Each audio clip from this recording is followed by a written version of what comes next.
اپنی بیویوں کے ساتھ اچھا سلوک کرو۔ ہمیں خطاب، چونکہ مرد کسی کی بچی کو لے کے آتا ہے، لڑکا کسی کی بچی کو لے کے آتا ہے اور وہ بچی ماں چھوڑتی، باپ چھوڑتی ہے، بھائی چھوڑتی ہے، بہنیں چھوڑتی ہے، سہیلیاں چھوڑتی ہے، سب کو چھوڑتی ہے، اور تیسرے دن اس کو تانے شروع ہو جاتے ہیں، اس کا تو دل ہی نہیں لگتا۔ اور پہلے دن اپنی بیوی کو نصیحت دی جا رہے تھے، میری ماں کی خدمت کرنی ہے، میری کرنا کر، میری ماں کی کرنی ہے، میرے ابا کی کرنی، میری بہنوں کی کرنی، کسی کے سامنے تم نے بولنا نہیں، کسی کے سامنے اف نہیں کرنا، بے وقوف اس سے محبت تو جتاب کرو، اس کے بعد جو کچھ کہے گا وہ کرے۔ پہلے دن ہی حکم، نہ تعلق بنا ہے، نہ محبت پیدا ہوئی ہے، اور نہ ابھی جوڑ بیٹھا ہے، اور پہلے دن حکم سنانے شروع کر دی۔ اس کے ذمہ نہ تیری ماں کی خدمت ہے، نہ تیرے باپ کی خدمت ہے، نہ تیری بہنوں کی خدمت، یہ ساری خدمت تو تیرے ذمہ ہے۔ ہمارا سسرال کا معاشرہ بڑا ظالم ہے، لاکھوں میں کوئی ایک گھر بچا ہوا تو الگ بات ہے، ورنہ میں تو دنیا پھری ہے، کیا دنیا دار کیا دین دار، سب ظلم ہی ظلم ہے۔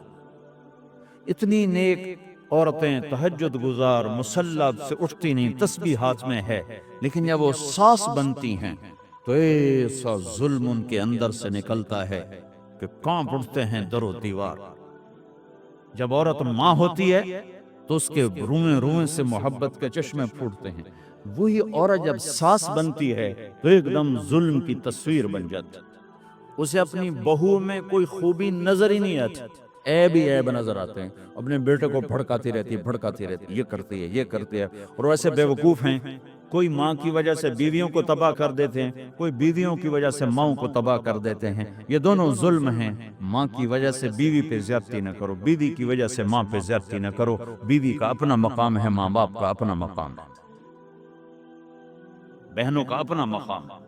100% شکایات جھوٹی ہوتی ہیں، سب جھوٹ ہوتا ہے، اس لیے میرے رب نے دستور بتایا، ان جاءکم فاسق بنبأ فتبینوا، جب کسی کی خبر سنو، کوئی کمی کوتاہی سنو، اول تو سنو نہیں، اگر سننی پڑ جائے تو تحقیق کر لو، تحقیق کر لو۔ قاضی ایاس کے پاس آیا ایک شخص آیا روتا ہوا، ہائے مر گیا، ہائے مر گیا، تو ان کے ساتھ ایک آدمی بیٹھے تھے، کہنے لگے حضرت اس کا قضیہ جلدی سے سن لیں، بیچارہ بڑا مظلوم لگتا ہے۔ کہنے لگے چپ کر، یوسف علیہ السلام کے بھائی بھی رات کو روتے ہوئے باپ کے پاس آئے تھے، ہر رونے والا مظلوم نہیں ہوتا، ہر رونے والا مظلوم نہیں ہوتا۔ اپنے گھروں کی فضا بناؤ، کمی سنو ہی نہیں۔ تمہاری بیوی ماں کی کمی بتانے لگے، کہا مجھے نہ بتاؤ، تیری بڑی مہربانی۔ تمہاری ماں تمہاری بیوی کی کمی بتانے لگے، کہا اماں مجھے نہ بتاؤ، تیری بڑی مہربانی۔ گھر کی فضا ایسی بناؤ کہ کسی کی کمی کا تذکرہ نہ ہو، تو اللہ کی قسم تمہارا گھر جنت کا نمونہ بن جائے گا۔ یہ معاشرت کا دین بتا رہا ہوں، معاشرت کا دین۔ اپنی بیوی کی خوبیوں کی تعریف کرو، کمیوں پہ پردہ ڈالو۔ بیویوں کے ذمہ ہے خامد کی خوبیوں کی تعریف کریں، انسان حوصلہ افزائی کا محتاج ہوتا ہے۔ ایک بزرگ ہے اپنے کسی مرید کے گھر، تو وہاں انہوں نے کھانا کھایا، کھانا ان کو پسند آیا، کہنے لگے اپنی بیگم کو پردے میں بلاؤ۔ تو انہیں اپنی بیگم کو پردے میں بلایا، کہا بیٹی میں نے تیرا ہاتھ کا کھانا کھایا، بہت مزیدار تھا، اللہ تمہیں جزائے خیر دے، تم نے بہت اچھا پکایا۔ تو وہ زارو قطار رونے لگی، تو انہوں نے پوچھا بیٹی کیا ہوا، میں نے تو کوئی ایسی بات نہیں کی۔ کہ نہیں حضرت آپ کی بات پہ رونا نہیں آیا، رونا اس پر آیا ہے کہ 30 سال سے میں اس شخص کے ساتھ رہ رہی ہوں، کبھی ایک دفعہ اس نے میرے ہاتھ کے پکے کی تعریف نہیں کی۔ آپ گھر میں تشریف لائے، آپ نے پوچھا کوئی کھانے کو کچھ ہے؟ ام سلمہ رضی اللہ عنہ کا گھر، کہا یا رسول اللہ آج تو کچھ نہیں، سرکہ ہے، کہا واہ واہ واہ واہ، نعم الادام الخل، سرکہ تو بہت اچھا سالن ہے۔ سبحان اللہ، کیسے دلجوئی فرمائی اپنی بیگم کی، سرکہ تو بہت اچھا سالن ہے، یا تو نے نمک کم ڈال دیا، تو نے مرچی زیادہ کر دی۔ ہم رائمنڈ میں پڑھتے تھے نا، تو پکانا ہمارے ذمہ ہوتا تھا، تو ہمیں پتا کہ پکاتے ہوئے کیا گزرتی۔ جب 2-2 ہزار آدمی کی روٹی ہم پکاتے تھے، 5-5 بوری آٹا گوندا ہے ہاتھوں سے، اور 2 دن 10 من کھڑے ہو کے روٹی لگائی ہے، سخت سردی میں بھی سخت گرمی میں۔ سردی میں جب رات کو آٹا گوندتے تھے ہم، تمہارے ہاتھ ایسے اکڑ، تم تو سردی دیکھتے ہی نہیں ہو، ہاتھ ایسے اکڑ جاتے تھے، اور صبح 4 بجے اٹھ کے روٹی پکانا شروع کرتے تھے۔ 2000 آدمی کی روٹی پکانی ہوتی تھی۔ تو اب کوئی آ کر کہتے انہیں کچی روٹی پکائی، تو جی دادا ایک تھپڑ اس کے منہ پہ مارے کہ 4 بجے کے ہم اٹھے ہوئے ہیں، پکا پکا برا حشر ہو گیا، کہتے کچی پکائی۔ بھائی صبر کر کے چپ کر کے کھا جا۔ مولانا نیاز صاحب رحمۃ اللہ علیہ ایک اپنے مرید کے گھر گئے تو اس نے کھیر بنا کر پیش کی۔ اچھا، نمک اور چینی ایک جیسے ہوتے ہیں، وہ دیہاتی عورت سمجھ نہ سکی، چینی کے بجائے نمک ڈال دیا۔ تو انہوں نے سب سے پہلے مولانا نیاز صاحب کے سامنے کھیر رکھی، تو آپ نے جو چکھی تو وہ تو تھی کڑوی، کہنے کہ واہ واہ واہ واہ واہ واہ، بڑی مزے کی کھیر، ساری لے میں اکیلا کھاؤں گا، کسی کو نہیں کھانے دوں گا۔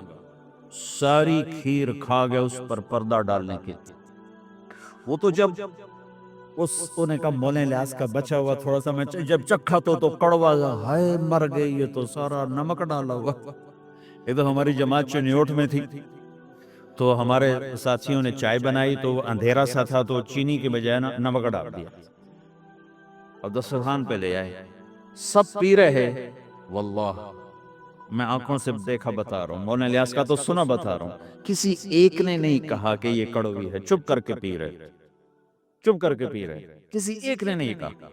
باہر ایک دیہاتی کھڑا تھا، تو میں نے اس کہا چاچا آتے نو چاہ پہ واما، وہ آ گیا، اس نے پہلا گھونٹ بھرا ہوئے تھا کوڑی ہے، اس نے بانا پھوڑ دی۔ پھر سارے ساتھی ہنس پڑے کہ چاچا ہم نے تو پردہ ڈالنے کی کوشش کی تھی خدمت والوں پر تو نہیں پردہ چاک کر دیا، بانا پھوڑ دیا۔ کیا خوبصورت تربیت۔ 8 سال ہم نے دیگیں پکائی ہیں اور روٹیاں پکائی ہیں رامن میں پڑھتے ہوئے، تو پکانے والا کتنا کھپتا ہے۔ مفتی زین العابدین صاحب رحمۃ اللہ علیہ ہمارے بزرگ بڑے نفیس، تو وہ روٹی بڑی نفیس کھاتے تھے، تو ان کے لیے مجھے فرمایا اس نے روٹی تو بنا۔ اب میں ڈر رہا تھا کہ پتہ نہیں مفتی صاحب کو پسند نہ آئی تو کیا بنے گا۔ حوصلہ افزائی کتنی ضروری چیز۔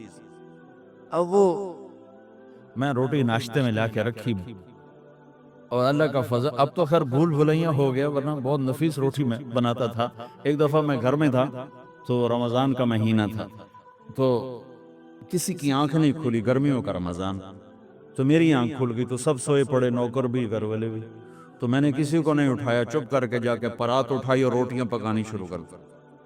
جب ساری روٹیاں پک گئیں، آخری پیڑا میرے ہاتھ میں تھا، تو میری بڑی بہن کی آنکھ کھل گئی، اس نے دیکھا تو میں روٹیاں پکا رہا، کو تیرا بھلا ہو جاوے، ایک ہی کی تک، میں کہا روز تم پکاتی ہو، آج میں پکا کے دے رہا ہوں، اس میں کیا ہے۔ تو میں نے روٹی پیش کی نا، تو مفتی صاحب نے 1-2 لقمے کھائے، تو میں وہ کھڑا سے کام رہا، پتہ نہیں اب کیا ہوتا، کس نے پکائی ہے؟ میں نے کہا جی میں نے پکائی، ماشاءاللہ بہت اچھی پکائی۔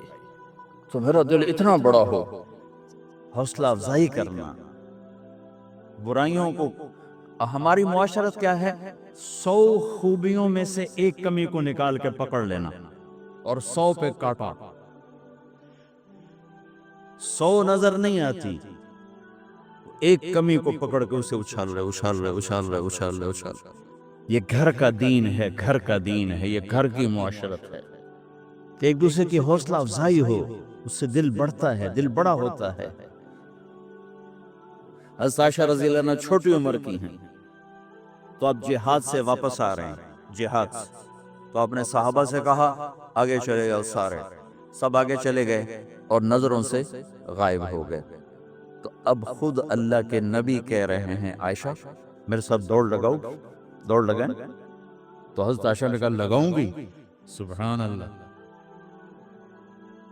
سارے عالم کا ہادی تمہیں گھر کی زندگی بتا رہا ہے کہ گھر میں زندگی کیسی ہوتی۔ یہ مولوی صاحب چاہتے ہیں فتوے سے گھر چلاؤں، فتوے سے تھوڑا ہی چلتا ہے، وہ تو محبت سے چلتا ہے۔ تو فرمانا کہ ہم نے دوڑ لگائی تو میں آگے نکل گئی، اللہ کے نبی پیچھے رہ گئے۔ پھر کچھ عرصہ گزرا تو آپ ایک جہاز سے واپس آ رہے تھے. آپ نے صحابہ سے کہا تم سب آگے چلے جاؤ. سب آگے چلے گئے, نظروں سے اوجھل ہو گئے, غائب ہو گئے. تو پھر آپ نے کہا عائشہ دوڑ لگاؤ گی؟ کہا جی لگاؤں گی. پھر ہم نے دوڑ لگائی تو فرمانے لگے ان دنوں میں ذرا موٹی ہو گئی تھی. تو اللہ کے نبی مجھ سے آگے نکل گئے. تو آپ نے کہا ہذہ بتلک, کہ اب تیرا میرا حساب برابر ہو گیا. پہلے تو جیت گئی تھی, آج میں جیت گیا. عائشہ رضی اللہ تعالیٰ عنہ کو لقمے بنا کے کھلاتے تھے. بڑی بڑی بوٹیاں کھانے کا رواج تھا عربوں میں. بڑی بڑی بوٹیاں بناتے تھے, چھوٹی چھوٹی بوٹیاں ہوتی تھی. تو عائشہ رضی اللہ عنہ نے مثلا بوٹی اٹھائی. کبھی کبھی گھر میں مہینے میں ایک آدھ دفعہ گوشت بنتا تھا, تو آپ بوٹی اٹھا کر ایسے کھاتی نوچتی. تو ساری تو ایک دم کھائی نہیں جاتی, تو رکھ دیتی تھی. تو اللہ کا نبی وہی بوٹی اٹھاتے تھے اور حضرت عائشہ کو دکھا کر جہاں سے انہوں نے کھایا ہوتا تھا وہاں سے کھاتے تھے. ایسے پھر عائشہ رضی اللہ عنہ پانی کا پیالہ اٹھاتی اور پیتی. وہ پہلے بھی بڑے ہوتے تھے, ایسے چھوٹے گلاس نہیں ہوتے تھے, تو وہ پیتی. تو جب رکھ دیتی تو اللہ کا نبی پیالہ اٹھاتے, جہاں اما عائشہ کے ہونٹ لگے ہوتے تھے وہاں ہونٹ لگا کے پانی دکھا کے یہ کرتے تھے. یہ بتا رہے ہیں اظہار محبت رشتوں میں بہت ضروری ہے. اظہار ضرور, بھائی کو بتاؤ میں تیرا بھائی ہوں, اس کے سامنے اظہار محبت ضروری ہے. بیوی سے اظہار محبت ضروری ہے, بیوی کا خاوند سے اظہار ضروری ہے, ماں باپ سے اظہار ضروری ہے.